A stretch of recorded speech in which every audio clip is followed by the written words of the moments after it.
say you are what you eat, so I don't eat chicken feet. But I love me some of Grandma's pickled beets. Well, cut it up, put it in the pan, throw it over your shoulder and see where it lands right here in Farmer's Kitchen. Maters, taters, beans and corn, the cows in the barn and the sheep's been shorn, kids in the barnyard chasing Grandpa's chicken. Spices, slices, cuts and dices, gonna slash your grocery prices right here in Farmer's Kitchen. Help you grow your garden good with recipes to suit your mood. Try some grub you've never tried before. Smash it with a wooden mallet, gonna educate your palate. Right here in Farmer's Kitchen, in Tim Farmer's Country Kitchen. We're gonna cook something good now. Hello and welcome to the Farmer's Kitchen. Hello, Mrs. Farmer. Hello, how are you? We're not changing the name of the show, but you know, way back when I wrote the theme song, Tim Farmer's Country Kitchen, there was no Mrs. Farmer on the show because she didn't want to come on. Thank goodness she did. So anyhow, we're going to call this the Farmer's Kitchen. We're not changing the show, not changing the name of the show, but think about that. Farmer's Kitchen. I like that name. Wait a minute. Think about that. We're farmers. That's right. In more than one sense, and it's our kitchen. You're so smart. How You really about are. that? You're smart. All right, we're going to cook tonight because that's what we do. Okay.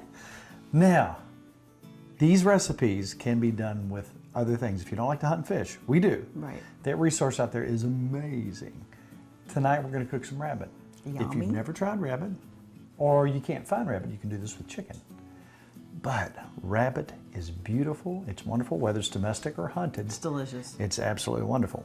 Now the consistency, it can be a little tough. There's no fat on these guys. Right. So you have to add some things, and you have to you have to cook them for a good long time. You got to make sure there's moisture there. Right. It'll dry out. It's got a sweet flavor though, I think. It's It good. does have a It's sweet good. flavor.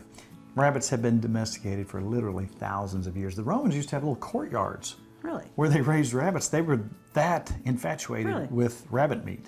Here we've got our rabbit meat already cut up. First thing we're gonna do, we're gonna get a little bacon going. Okay. That's me. Yeah, and I'm not gonna get that going real hot. I just wanna get it cooked.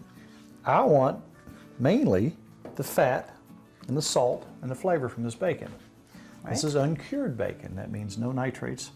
All right, so we're gonna get this started. And while you're doing that, Mrs. Farmer, I'm gonna get this started. Okay. We got our cast iron fired up tonight. We got our enameled cast iron right here. I think the basis to any good meal, Butter. butter. I agree. Butter, butter, butter. Hey, Mrs. Farmer, Yes. I'll stir that bacon for you, and I'm gonna Okay. keep an eye on it. I don't wanna burn my butter. I'm gonna turn that down a lot. I'm just melting it. Alrighty. I would like to chop those shallots up, if you will. Alrighty. You want all these? Let's do the two big ones. The biggest? Okay. Put it in your little cowboy chopper made of cowboy plastic. That's right. Mine from the plastic mines in Montana. That's right. I love it. I love my chopper. Ta-da! You ready Now- for them? Yes, let's go ahead and pop those in. Now we're going to lightly saute these, and then we're going to set them aside. Okay.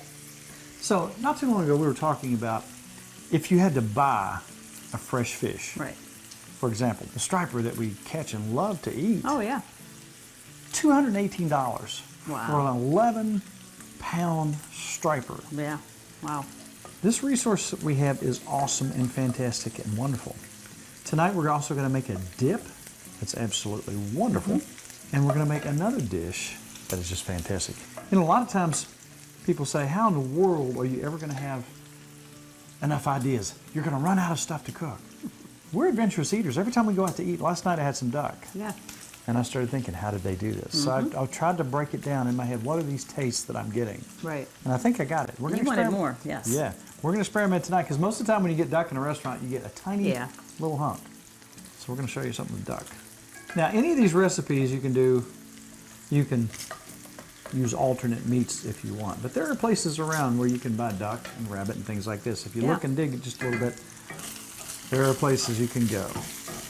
All right, so wild game is the theme tonight. Where would we get some wild game? I don't know. Let me think. On our trout recipe, I don't know how many gabillion times I've been trout fishing. You have? I used to go out with Randall Gibson, and we caught some wonderful trout. Now, trout itself, I am not a huge fan, to tell you the truth. See, I love it. You love Yeah, I it. really like it. I'll tell you one way I do love it, and that is smoked. So not too long ago, not too long ago, we showed you how to smoke trout. Now you can buy good. trout anywhere in the store. Right. Or sometimes you can even buy smoked trout. Right. And take the whole step of doing this yourself out, buy you some smoked trout and you can make this dip we're gonna make. Here's the brine recipe and here's the steps it takes to get some smoked trout, which we're gonna show you later.